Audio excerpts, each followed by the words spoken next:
Nicole, when did you start using Slack?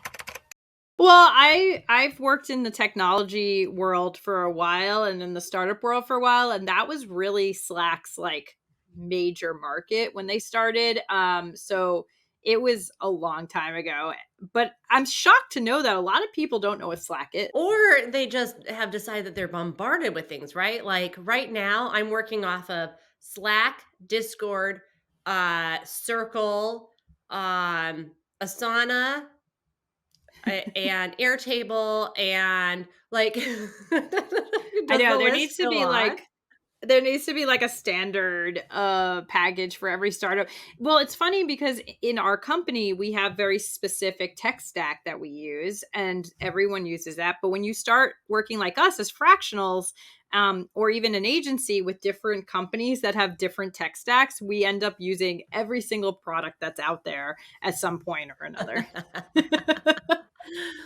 Well, but today we are going to dive into something that is my favorite, and that is a go to market strategy by a technology company.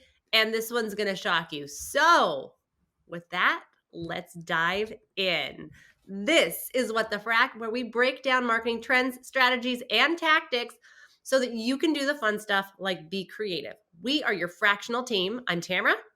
And I'm Nicole. And today we're going to go through Slack's go to market strategy from zero to $1 billion valuation in just 8 months. They really scaled. We're going to go look through the case study with our fracking situation report, which identifies successes and flops. And we're going to even talk about our wins and our misses so that you can put some of their tactics into your own marketing plan. Okay, so today, I mean, I knew about Slack, but once I started diving into it, wow. I mean, there's a lot of great things to learn from this. So let's break it down. In 2012, Stuart Butterfield's team developed Slack, aiming to simplify work and life. Its 2013 beta launch quickly attracted 8,000 users on day one, soaring to 50,000 in a week. This rapid growth showcased its market appeal, leading to a $7 billion valuation in 2018 when it had its public debut. Now, all of that and its humble beginnings with, drumroll, no sales team, Wow. no traditional sales team. And you think of this as a B2B software company. So, how did they do it? Well, they did it with what they called a word of mouth marketing engine. So, we are going to dive into that.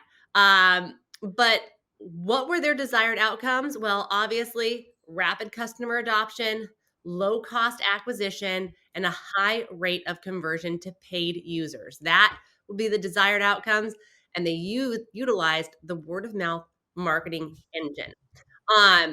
So the strategy, no sales team. They cajoled friends, is what the CEO said, what Stuart said. They did the word of mouth engine. They did a freemium model. They did a real viral loop. And they were selling innovation, not the product. So what does that really look like? A word of mouth marketing engine harnesses the trust in personal recommendations, turning friends and family into brand ambassadors. Right? Yeah. Nicole, what could be better than that? Well, they really hit the nail on the head when it comes to a network effect, and scaled really quickly. And there's a really great book out there, Tamara. I don't know if you've read it yet. It's called Blitz Scaling. It is. I have not. It was written by Reid Hoffman and Chris Yee, and they actually go into Slack. They go into Airbnb, some of these big ones, and how did they scale so fast? And I have a feeling you're going to help tell us a little bit about that today. Well, so what everyone wants to know, Nicole, is how to design a word of mouth engine, right? Yeah. So you have to design conversion starters, innovate products or services that naturally spark excitement. So that's the foundation of this strategy, right? What does that mean? It means a good product, right? Mm-hmm. It means something that people want to talk about or want to share, right? And sometimes that could be just something that's cool and clever, or it's something that like really helps you out so much that you want to help someone else out and you recommend it. There's a whole bunch of different ways that can be, but good product that people want to talk about or share. Be social media savvy. So leverage social media networks for user content, dynamic customer engagement. And Slack did this in a really creative way, which we're going to talk about in just a second. But leverage that. Referral rewards. Entice customers with exclusive perks for spreading the word. And Nicole, what do you think it is? You love your feedback. Feedback finesse, feedback. Actively engage with all customer feedback. So Slack did this. This was like the number one thing that they did when they launched was they created a feedback loop and they responded to everything and they implemented the feedback that they found resonated the most with users, and they did this really quick. So Yeah. going back to Oh. the situation report,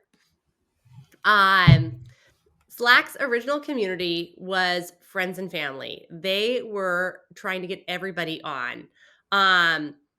They didn't bother customers. So kind of part of Slack's brand ethos is to be helpful, not bothersome. So they made sure they were doing that. And then they really leveraged their touch points so that they could do all of this on a low budget. So what were their touch points and tactics, right? Word of mouth, which was referral. They did a Twitter wall of love. And this might be my favorite thing that I'm going to try next, right?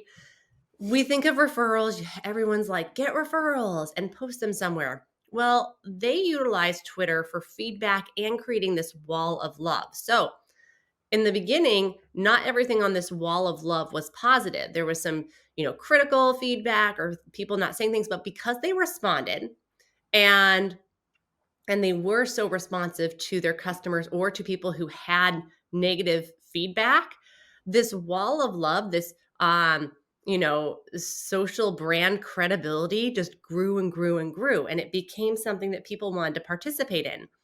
The one thing I want to point out that I noticed in their strategy that, again, we think of as some people think like, oh, this just happens when something goes viral, but they did an actual press blitz, right? Mm-hmm. So not only did they try and get press, and they did it, in multiple different ways, but once they got it, they had all of their friends and supporters repost that press. So, and I think that's not done often enough, right? Which is, okay, you get something good and then the brand puts it out there. But Slack had an army of people reposting that press, right? And they were asking them to do it. So I think we can really learn something from that. And then, they did the educational campaigns, which we all know what the educational campaigns are. So I found all of this word of mouth marketing engine to be great, but there are challenges with that, right, Nicole? Yeah, absolutely. And I think the other thing that we have to think about here too, Tamara, is that a lot of these word of mouth pieces, it depends on where you are in your startup space, right? So it depends on your budget. It depends on a lot of different pieces. This is one of the ones where budget doesn't play as big of a role, because if you can have a product where people actually want to talk about you, or, join your wall of love, or people always ask me, how do we get PR? Well, you build a product or you build a service or you do an event that people actually want to talk about, right? And Slack really did that in the very beginning in the tech world. They knew exactly what buyers they wanted that would use their product right away. They built a minimum viable product that had, once again, this network effect, where basically what that means is that every user who comes on adds value to the platform. So if you think about it, I can have Slack all day long, but if I have no one to talk to, then there's no value to Slack. So every user that I want to bring on, that I want to use it with, has to sign up for an account. Same thing with PayPal, right? If I have PayPal, it only works really good for me if someone else's bank can accept money or I can get money, right? It doesn't work if 100%. I don't have other people. And so really you're thinking about this as a community build.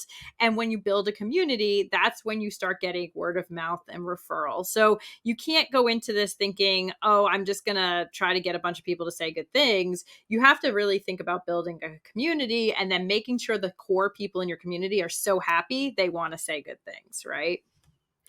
100%. Yeah, you can't have one without the other.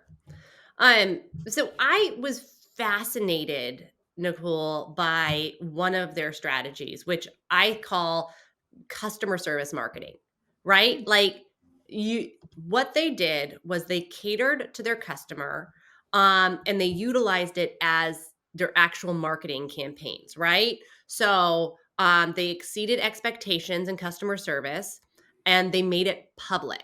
So how can you as a brand utilize customer service marketing uh, for you, right?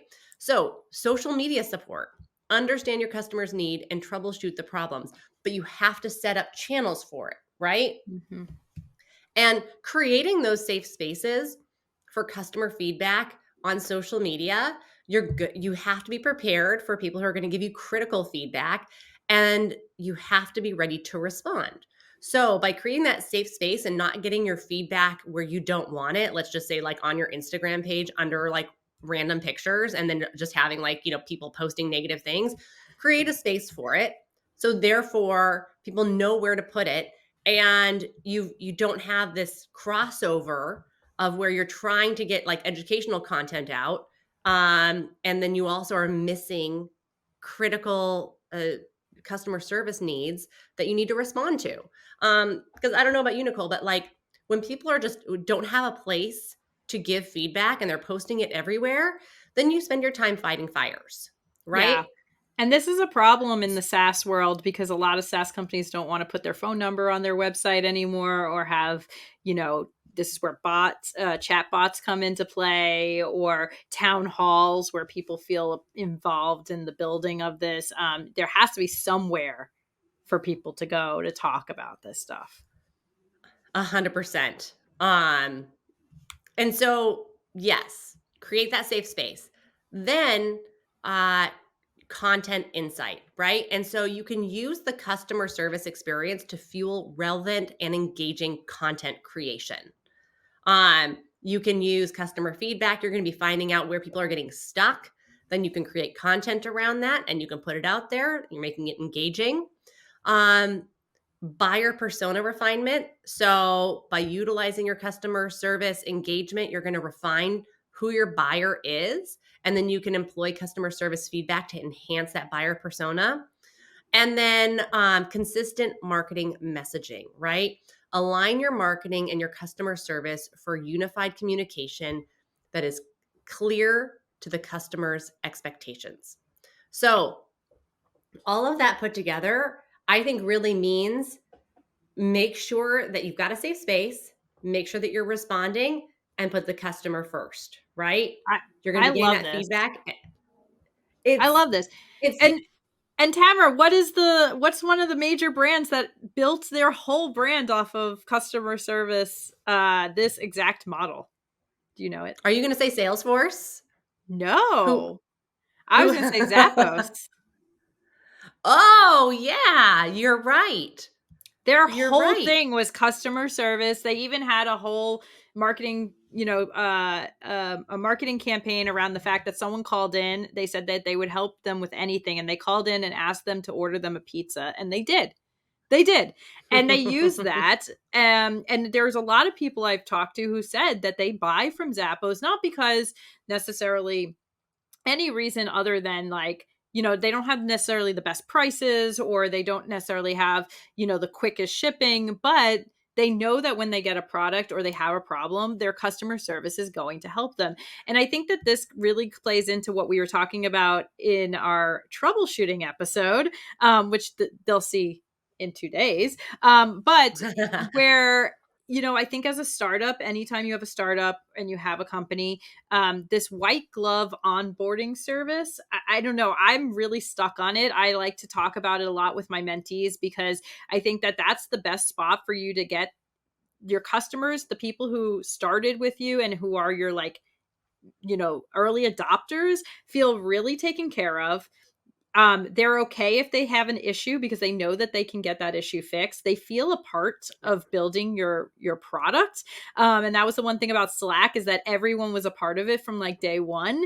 They feel a part of building your product, and they have a sense of ownership. And they feel, and then sorry, and then the stickiness happens when people feel like they can use the product in a way and they understand how to use the product, and it's not making their life harder, it's making their life easier, right? And so customer service is a huge part of starting any sort of startup, especially in this tech space.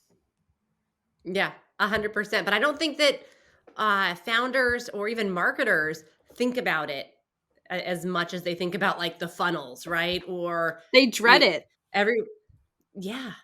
They Yeah, well, dread it. because everyone dreads critical feedback, right? I think Yeah, you create something you love and then you put it out there and you're like, I don't want to hear anything bad. But that's what makes you better. exactly. I love it. I think it's a underutilized strategy. So I think that's great. So, if you have customer service or customer service is not your thing, let's talk a little bit about how we can implement some of this wall of love. I've actually Ugh. not heard of that wall of love campaign, and I think it's a really great idea. There are some bad outcomes. You're going to want to make sure you understand where people are, but as a part of your viral user acquisition loop, create a wall of love, which can be used for user appreciation as well. So, dedicated feedback zone. So, create a specific space on your website, your social media for customer reviews and feedback, right? Allowing people to give you that good feedback, because we all know that it's more likely someone's going to talk when they have bad feedback and they're not going to put it out there in the world if they have good. So give them that space and hopefully they'll take you up on your offer for that good feedback. Unique hashtag and social handle. So launch a dedicated social media handle and hashtag for collecting and highlighting customer praise. Get reviews. So implement a simple system like surveys or an surveys or an app to consistently gather customer reviews. And they don't all have to be in one place, right? There's Google reviews, there's G5, there's Facebook, there's social, there's lots of different places to get reviews. All of them are good. Repost and embed. So once you get that positive shout out on social media and on the handle, make sure to integrate it into your website or embed it. And one last one, don't be afraid of critical feedback as well. So just because you're putting this out here to get all this positive, wonderful feedback, if you get bad feedback or something that can help make your product better, take it with some grace and try to figure out if it actually is something that can make your product better. Because remember, these are your customers. They're telling you what they want. So I think we need to think about that sometimes. Right, Tamara? Nobody wants to know that their And the baby is proof is ugly. in I know, but sometimes you have to hear it to make that change that gets you the outcomes that you want, which for Slack, they became a unicorn. So let's look at some of these outcomes and like let's get some inspiration here, right? So their revenue was huge, right? So in 2021, they had 902 million in revenue, which is a testament to its financial rise. Fortunate Friends, the roster of Slack's clientele, it reads like a who's who, right? Fortune 100s, Uber, Time, Oracle, IBM. It's huge. Um, they were a fast unicorn. So Mhm. they had a rapid ascent because they listened and they implemented so quickly. Um, and then they secured a win with Salesforce. So In a significant industry move, Slack was acquired by Salesforce for 27.7 billion in 2021. I'd say Boom. successful. I'd say that's a good outcome. I don't know. We may have to poll all of our startups who follow us and ask them if they would be okay with that outcome. Yeah. I mean, and what, it only took a little over 10 years. So Pretty good. yeah, I mean, I think that this strategy has a little bit of legs to it. So what are the key takeaways, Nicole? Yeah. So the key takeaways are to always open that feedback loop. We know, Tamara, you love a good feedback loop. I think it is a very underrated thing in startups, in small businesses. We forget to set them up, or we think that a survey is the only way to do it. Feedback loop is going to really tell you what your customers want. Listen to them, because they're the ones who are going to pay you the long run, right? Be obsessed with your customer. So this goes right back to that feedback loop. It goes back to that white glove customer service. You in the very beginning need to be obsessed with your customer. You need to know everything about them. Like we talk about all the time, buyer personas are only one step of it. You need to validate those buyer personas with real people, real customers, know what they want, listen to their concerns, and that'll help you figure out what their next steps are. Number 3, viral customer acquisition. So think outside the box here. We don't need necessarily to do it the way that we used to do it. Slack did not have a sales team, right? They found other ways like the wall of love, like social media, to make a viral customer acquisition. And a lot of that is around referrals and making a Yep. product that multiple people can use or add value to your product. Ask your friends. In the very beginning, there's a reason there's a friends and family round, is because your friends and family are going to be your number one customers. They're going to help you push it as long as they are the ideal customer, because Tamara, there's nothing worse than some of these multi-level marketing people from high school who you've never talked to in years trying to sell you on a product you don't need. So just make Yep. sure you're asking the right friends and family. Don't be afraid of bad feedback, and make good feedback super visible. So if you get that bad feedback, or you get what you consider bad feedback, even if it's not in the most healthy way of feedback, because I know YouTube, we get some pretty nasty feedback. But if it isn't good feedback, check it out. See if it's something that multiple of your customers feel. See if it's something that can be helpful and maybe implemented into your timeline or a fix. Maybe it's just as simple as adding an FAQ to your website with an answer on it.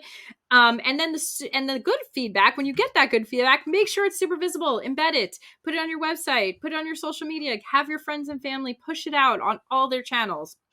And don't bother your customer. So yes, we're talking about hands-on, we're talking about feedback, we're asking our customers, but we also don't want them to feel like we don't have our stuff together, and we're constantly bugging them. So make sure that you're doing it in a way that is beneficial to them, that they feel like they're part of your community, and not that you're just bugging them for a lot of information and data. Yeah, 100% love these takeaways. And so if you are a small or new organization, my key thing, create feedback loops. That's all you need to do in order to thrive, because you're going to utilize that in everything else. Yeah. And if you're an established brand, I know that in the past, sales teams have been the thing to always like first thing to come on board. Think about your sales acquisition strategy. Maybe think a little bit outside the box. Remember that referrals or network effect, where people need other people on there to use it, is a really great sales strategy that doesn't require more people on the payroll. So not saying sales team are not important, and that Slack doesn't have them. As they grew, they had to, in order to acquire some of Yep. these bigger corporate,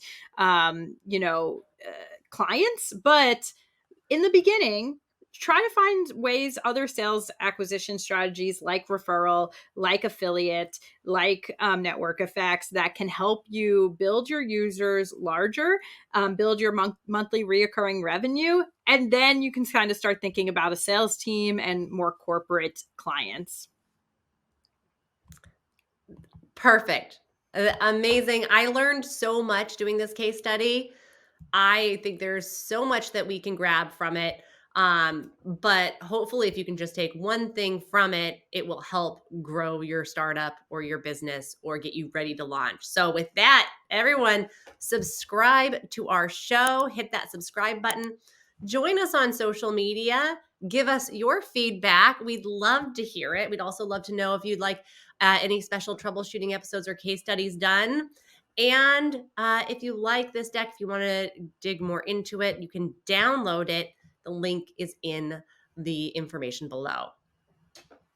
Nicole? Well, with that, Tamara, happy marketing. Happy marketing.